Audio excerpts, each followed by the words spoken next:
વસ્તુ ફાઇનલ છે કે તમને વ્યાજ કદાચ 2% વર્ષનું વધારે ભરવું પડે પણ લોન જરૂર નથી મળશે. એટલે કોઈ જાતના આવી રીતે વ્યાજ વટાવવાળા પેલામાં તમારે નહીં લેવું પડે. એ તમારું કદાચ જો તમે બાઇક લીધું હશે કે કંઈક લીધું હશે, પર્સનલ લોન લીધી હશે, તો એકદમ તમે એનાથી જે ખરીદ્યું છે ને એ કદાચ તમારું જપ્ત કરી લે અને જો ફરી દો પાછું છોડી બી દે. પણ એવું નહીં થાય ઘરનો દસ્તાવેજ કરે.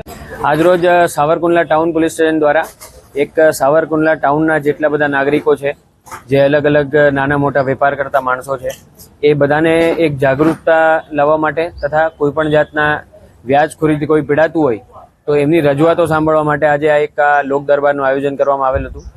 આ લોક દરબારમાં ઘણા બધા માણસો ઉપસ્થિત હતા અને ખાસ કરીને કોઈ પણ માણસ આ રીતનું વ્યાજખોરીથી પીડાતું હોય, કોઈ ઊંચા વ્યાજે પૈસા લીધેલા હોય અને એની પઠાણી ઉઘરાણી કોઈ કરતું હોય તો એ બાબતની કોઈને કોઈ જાતની રજૂઆત હોય આજે કે ફ્યુચરમાં, તો એ માટે પોલીસ સ્ટેશન 24 કલાક ખુલ્લું છે અને ગમે ત્યારે અમારો અપ્રોચ કરી શકે છે.